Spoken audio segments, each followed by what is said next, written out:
बिस्मिल्लाहिर्रहमानिर्रहीम। अरशद लोधी कम दियां गल्लां नाल हाज़िर खिदमत है। दोस्तों, अज मैं तुहानू एक ऐसे गरीब इंसान की कहानी सुना रहा जिहड़ा गुरबत की वजह तो तंग आके घर चों निकल जाता है ते जंगल च जाके वसेरा करन की कोशिश करता है, लेकिन अल्लाह का एक बंदा उन्होंने मिल जाता है जिहड़ा उन्होंने एक परिंदा दे के भेज दिंदा है ते फिर उहदे नाल फ्रॉड हो जाता है। लो फिर कहानी प्रॉपर शुरू करिए। दोस्तों, एक गरीब इंसान हालात तो तंग होके घर चों निकलदा है ते एक जंगल च जाके वसेरा कर लैंदा है। जंगल च जिस वेले रात हो जाती है तो वह परेशान हो जाता है, इधर उधर देखता है। उन्होंने एक लाइन च लंबी दूर जाके एक लाइट नज़र आती है, वो उधर चलना शुरू हो जाता है।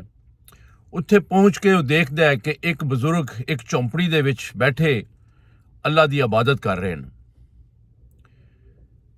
उन्हें जिस वेले उस बंदे नूं अपनी तरफ आंदियां देखा तो उन्होंने वेलकम किया, बिठाया, उन्होंने कुछ खान पीन नूं दिता।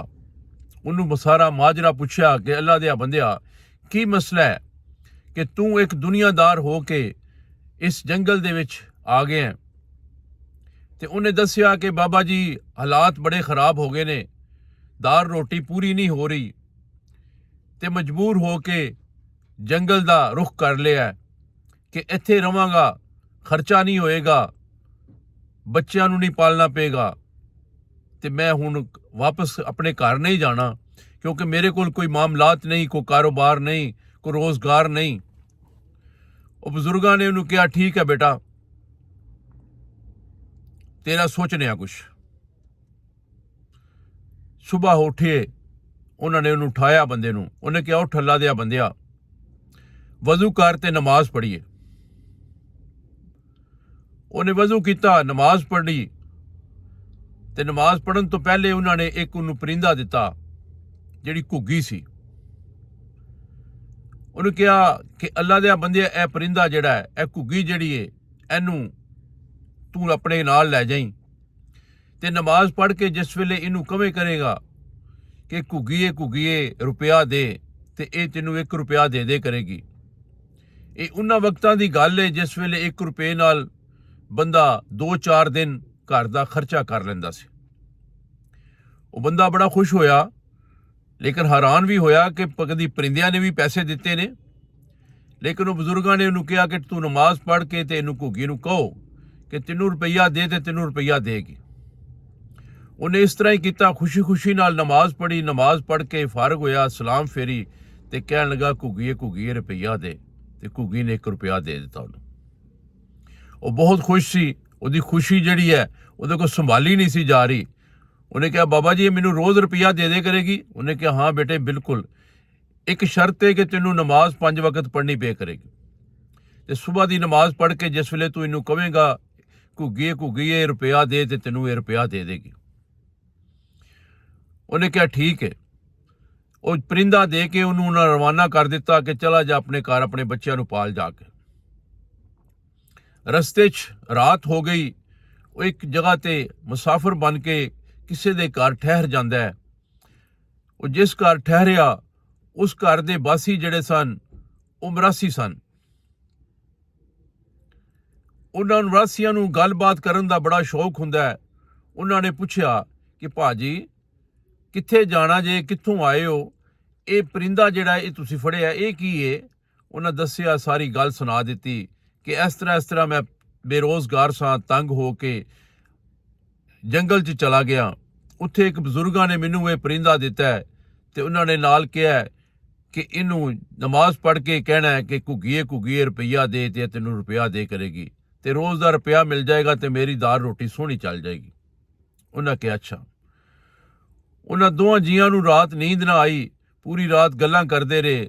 सुबह जिस वेले उन्हें वजू किया, नमाज पढ़ी, तो नमाज पढ़ के उन्होंने जिस वेले देखा कि वह बंदे ने उन्होंने कहा कि घुग्गीए रुपया दे, तो घुग्गी ने उन्होंने रुपया दिता। उन्होंने दिल का लालच होर वध गया। उन्होंने आपस 'ਚ सलाह की कि अल्लाह दिया बंदिया इहदे नाल दा कोई परिंदा फड़ के लिया, इहदा परिंदा तब्दील कर लईए ताकि ये रुपया सानू रोज़ मिल जाए करे ते असी अपनी जिंदगी सुकून नाल गुजार लईए। उन्होंने इस तरह ही किया, उन्होंने ना जान दिता। जिस वेले सुबह जान लगा उन्हें कहा नहीं भाईजान अज नहीं तुसी जाना। उन्हें कहा भैन मैं मेरा लंबा सफ़र है जाना। उन्हें कहा नहीं, एक पासे भैन कहना है, एक पासे जान दियां गल्लां करना है, ते अज नहीं जाना, सवेरे चला जावें। उस सुबह उन्होंने उहदा परिंदा जिहड़ा है उन्होंने जिसले दोबारा देखा कि उन्हें नमाज पढ़ के दोबारा उन्होंने कहा घुग्गिए घुग्गिए रुपया दे, तो उन्हें रुपया दिता ते उन्होंने नाश्ता करदियां करदियां उहदा परिंदा जिहड़ा है वो तब्दील कर दिता ते वो रुपये वाली घुग्गी अपने कोल रख ली। हुण वो बंदा इजाजत लैके अपने घर पहुँच जाता है। घर पहुँच के वो जिस वेले घर पहुँचा तो उसकी बीवी ने उन्होंने कहा कि नखटुआ आ गए वापस। उन्हें कहा कि हुण मैनू नखट्टू ना कवी, हुण मैं बड़ा कामा हो गया, हुण अल्लाह की रहमत हो गई है, मैं फदा बजुर्ग कोल गया, उन्हें मैनू यह परिंदा दे दिता है। तो उन्हें कहा कि घुग्गी नूं कहना है कि सुबह नमाज पढ़ के कि तू रुपया दे ते रुपया देंदी है। उन्हें कहा पागला कदी घुग्गियां भी रुपये दिते ने? उन्हें कहा सुबह हो लैंदे नमाज पढ़ के तेनू दसांगा कि मिलता है कि नहीं मिलता। खैर सुबह जिस वेले हुई उन्हें वजू किया, नमाज पढ़ी, नमाज पढ़ के उन्होंने कहन लगा घुग्गे घुग्गे रुपया दे। उन्हें कोई ना दिता। उन्हें कित्थों देना सी? वो परिंदा ही उन्हें तब्दील कर लिया सी। 2-4 दफ़ा कहन तो बाद जिस वेले वो कुछ ना मिलिया तो मायूस हो गया तो फिर वापस उन्होंने बजुर्गों को चला गया जंगल दे विच।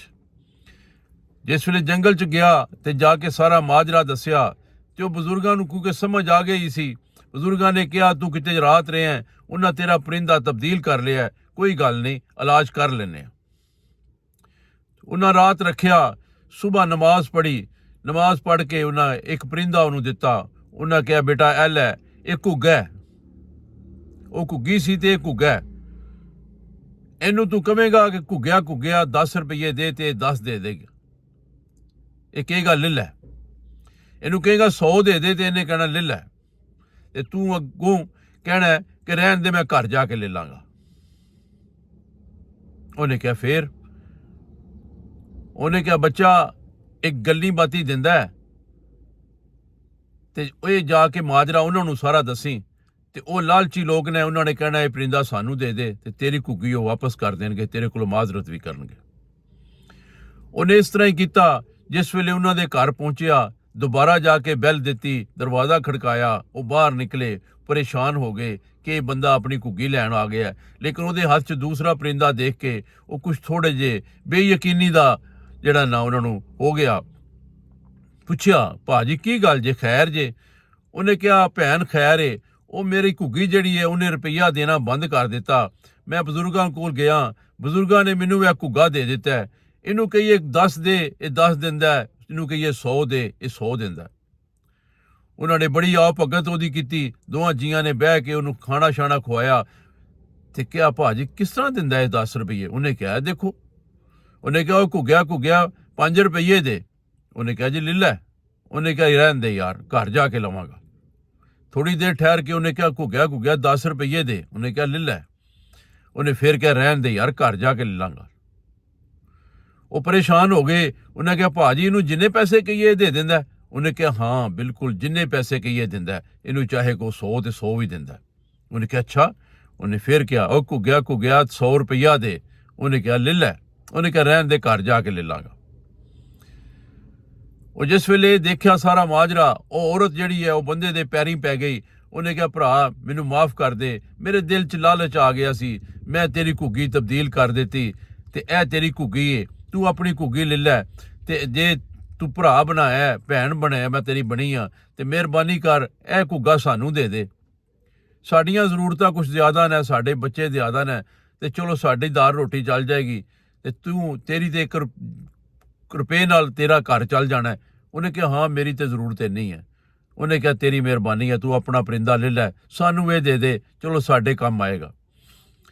वो घुग्गी लैके वापस घर चला गया ते उन्हें जाके सुबह जिसले नमाज पढ़ी अपनी औरत के सामने, ਉਹਨੂੰ ਵੀ ਨਮਾਜ਼ ਪੜ੍ਹਾਈ ਤੇ ਕਿਹਾ ਘੁੱਗੀ ਰੁਪਈਆ ਦੇ, ਤੇ ਉਹਨੇ ਰੁਪਇਆ ਦੇ ਦਿੱਤਾ। ਉਹ ਸੋਨੋ ਜੀ ਬੜੇ ਖੁਸ਼ ਹੋ ਗਏ ਕਿ ਸ਼ੁਕਰ ਅਲਹਮਦੁਲਿਲਾ। ਉਧਰ ਉਹ ਮਰਾਸੀ ਜਿਹੜਾ ਸੀ ਉਹ ਬੜੇ ਜਨਾਬ ਲਾਲਚੀ ਸਨ, ਉਹ ਬੜੇ ਜਨਾਬ ਅਜੀਬ ਕਿਸਮ ਦੇ ਲੋਕ ਸਨ। ਤੁਹਾਨੂੰ ਪਤਾ ਹੈ ख्वाब ਬੁਣਨ ਦੇ ਆਦੀ ਹੁੰਦੇ ਨੇ। ਉਹਨਾਂ ਨੇ ਦੋਵਾਂ ਜੀਆਂ ਬਹਿ ਕੇ ਸਲਾਹ ਮਸ਼ਵਰਾ ਕਰਨਾ ਸ਼ੁਰੂ ਕਰ ਦਿੱਤਾ ਕਿ ਮਰਾਸ ਨੇ ਹੁਣ ਅਸੀਂ ਅਮੀਰ ਹੋ ਜਾਾਂਗੇ, ਇਹ ਨਾਲ ਦਾ ਘਰ ਖਰੀਦ ਲਈਏ, ਚਲੋ ਘਰ ਸਾਡਾ ਖੁੱਲਾ ਹੋ ਜਾਏਗਾ, ਛੋਟਾ ਘਰ ਹੈ ਤੇ ਇਹਨੂੰ ਪੈਸੇ ਦੇ ਦੇਣੇ ਆ। ਉਹਨੇ ਕਿਹਾ ਆਹੋ ਇਹ ਵੀ ਖਰੀਦਣਾ, ਇੱਧਰ ਦਾ ਨਾਲ ਦਾ ਵੀ ਖਰੀਦਣਾ। ਉਹਨੇ ਕਿਹਾ ਠੀਕ ਹੈ ਤੂੰ ਗੱਲ ਕਰਕੇ ਆ, ਮੈਂ ਇੱਧਰ ਗੱਲ ਕਰਨੀ ਆ, ਇਹ ਘਰ ਤੇ ਖਰੀਦੀ, ਇਹਨਾਂ ਨੂੰ ਪੈਸੇ ਦੇਈਏ ਘੁੱਗੇ ਕੋਲ ਲੈ ਕੇ ਤੇ ਘਰ ਵੱਡਾ ਹੋ ਜਾਏ। ਉਹ ਦੋਨੋਂ ਜੀ ਇੱਕ ਉਸ ਘਰ ਚਲਾ ਗਿਆ, ਇੱਕ ਉਸ ਘਰ ਚਲਾ ਗਿਆ। ਉਹਨਾਂ ਜਾ ਕੇ ਕਿਹਾ ਕਿ ਘਰ ਵੇਚਣਾ ਜੇ। ਉਹ ਪਰੇਸ਼ਾਨ ਹੋ ਗਏ। ਉਹਨੇ ਕਿਹਾ ਤੁਹਾਡੇ ਕੋਲ ਕਿੱਥੋਂ ਪੈਸੇ ਆ ਗਏ ਘਰ ਲੈਣ ਦੇ? ਉਹਨੇ ਕਿਹਾ ਤੂੰ ਗੱਲ ਕਰ ਯਾਰ, ਪੈਸੇ ਕਿੰਨੇ ਲੈਣੇ ਨੇ? ਸਸਤੇ ਵਕਤ ਸਨ, 150 ਰੁਪਏ ਦਾ ਘਰ ਆ ਜਾਂਦਾ ਸੀ। ਉਹਨਾਂ ਨੇ ਸੌਦਾ ਕੀਤਾ। ਉਹਨੇ ਕਿਹਾ ਪੈਸੇ? ਉਹਨੇ ਕਿਹਾ ਪੈਸੇ ਤੈਨੂੰ ਅੱਜ ਹੀ ਮਿਲ ਜਾਣਗੇ, ਪੈਸੇ ਦੀ ਕਿਹੜੀ ਗੱਲ ਹੈਗੀ, ਦੇ ਦਿੰਦੇ ਆ ਤੈਨੂੰ ਪੈਸੇ, ਮੈਂ ਜਾ ਘਰੋਂ ਪੈਸੇ ਲੈ ਕੇ ਆਣਾ। ਉਧਰ ਉਹਦੀ ਬੇਗਮ ਵੀ ਸੌਦਾ ਕਰਕੇ ਆ ਗਈ। ਉਹਨੇ ਵੀ ਕਿਹਾ ਕਿ ਠੀਕ ਹੈ ਤੈਨੂੰ ਪੈਸੇ ਅੱਜ ਮਿਲ ਜਾਣਗੇ, ਕੋਈ ਮਸਲਾ ਨਹੀਂ ਹੈਗਾ। ਖੈਰ ਉਹ ਦੋਵੇਂ ਜੀ ਬਹਿ ਗਏ ਘੁੱਗੇ ਦੇ ਕੋਲ। ਘੁੱਗੇ ਨੂੰ ਕਿਹਾ ਘੁੱਗਿਆ 50 ਰੁਪਏ ਦੇ, ਕਿਉਂਕਿ 50 ਰੁਪਏ ਦਾ ਉਹ ਘਰ ਲਿਆ ਸੀ ਉਹਨਾਂ ਨੇ। ਘੁੱਗੇ ਨੇ ਕਿਹਾ ਲੈ ਲੈ, ਤੇ ਫਿਰ ਖਾਮੋਸ਼ ਹੋ ਗਿਆ। ਉਹਨੇ ਕਿਹਾ ਘੁੱਗਿਆ 50 ਰੁਪਏ ਦੇ, ਉਹਨੇ ਕਿਹਾ ਲੈ ਲੈ, ਫਿਰ ਚੁੱਪ ਕਰ ਗਿਆ। ਉਹ ਬੁੱਢੀ ਕਹਿਣ ਲੱਗੀ, ਉਹਨੇ ਵੱਡੇ ਘਰ ਦਾ ਸੌਦਾ ਕੀਤਾ ਸੀ, ਉਹ ਕਹਿਣ ਲਈ ਘੁੱਗਿਆ 100 ਦੇ, ਉਹਨੇ ਕਿਹਾ ਲੈ ਲੈ, ਤੇ ਫਿਰ ਚੁੱਪ ਕਰ ਗਿਆ। ਉਹਨੇ ਫਿਰ ਕਿਹਾ ਘੁੱਗਿਆ 100 ਰੁਪਈਆ ਦੇ, ਉਹਨੇ ਕਿਹਾ ਲੈ ਲੈ, ਤੇ ਫਿਰ ਖਾਮੋਸ਼ ਹੋ ਗਿਆ। ਉਹ ਦੋਵਾਂ ਜੀਆਂ ਨੇ ਸੋਚਿਆ ਕਿ ਪਾਗਲਾ ਤੂੰ ਉਹਨੂੰ ਪੁੱਛਿਆ ਹੀ ਨਹੀਂ ਕਿ ਇਹਨੂੰ ਬਾਅਦ ਚ ਕਹਿਣਾ ਕੀ ਹੈ ਕਿ ਜਦੋਂ ਪੈਸੇ ਦੇਵੇ। ਇਹ ਪੈਸੇ ਦੇ ਨਹੀਂ ਰਿਹਾ, ਕਹਿ ਤੇ ਰਿਹਾ ਕਿ ਲੈ ਲੈ, ਲੇਕਿਨ ਦੇ ਨਹੀਂ ਰਿਹਾ, ਤੇ ਇਹਦਾ ਅਗਲਾ ਵੀ ਕੋਈ ਸਵਾਲ ਹੋਏਗਾ ਜਿਹੜਾ ਅਸੀਂ ਨਹੀਂ ਪੁੱਛਿਆ। ਉਹਨਾਂ ਦੋਵਾਂ ਜੀਆਂ ਨੇ ਉਹ ਘੁੱਗਾ ਫੜਿਆ ਤੇ ਉਸ ਬੰਦੇ ਦੇ ਪਿੰਡ ਚਲੇ ਗਏ। ਉਸ ਪਿੰਡ ਜਾ ਕੇ ਉਹਦੇ ਘਰ ਦਾ ਦਰਵਾਜ਼ਾ ਖੜਕਾਇਆ। ਉਹ ਬਾਹਰ ਨਿਕਲਿਆ। ਉਹਨਾਂ ਨੇ ਉਹਨੂੰ ਅੰਦਰ ਬਿਠਾਇਆ, ਨਾਸ਼ਤਾ ਕਰਾਇਆ। ਉਹਨਾਂ ਕਿਹਾ ਦੱਸੋ ਭੈਣ ਜੀ ਕਿੱਧਰ ਆਏ ਹੋ? ਉਹਨੇ ਕਿਹਾ ਭਰਾ ਇਹ ਮੈਂ ਤੇ ਪੁੱਛਣਾ ਭੁੱਲ ਗਈ ਸਾਂ, ਇਹ ਘੁੱਗੇ ਨੂੰ ਜਿਸ ਵੇਲੇ ਕਹਿੰਦੇ ਆ ਘੁੱਗਿਆ 100 ਦੇ, ਇਹ ਕਹਿੰਦਾ ਲੈ ਲੈ, ਜਿਸ ਵੇਲੇ ਕਹਿੰਦੇ ਆ 10 ਦੇ, ਇਹ ਕਹਿੰਦਾ ਲੈ ਲੈ, ਜਿਸ ਵੇਲੇ 50 ਕਹਿੰਦੀ ਆ ਇਹ ਕਹਿੰਦਾ ਲੈ ਲੈ, ਤੇ ਦਿੰਦਾ ਨਹੀਂ। ਉਹਨੇ ਕਿਹਾ ਭੈਣਾ ਇਹ ਘੁੱਗਾ ਹੈ, ਇਹ ਇੰਝ ਹੀ ਦਿੰਦਾ। ਉਹਨੇ ਕਿਹਾ ਕੀ ਮਤਲਬ? ਉਹਨੇ ਕਿਹਾ ਬਸ ਇਹਨੂੰ ਜਿੰਨੇ ਕਹੇਂਗੇ ਇਹ ਕਹੇਗਾ ਲੈ ਲੈ, ਲੇਕਿਨ ਦਿੰਦਾ ਨਹੀਂ, ਗੱਲੀ ਬਾਤੀ ਦਿੰਦਾ।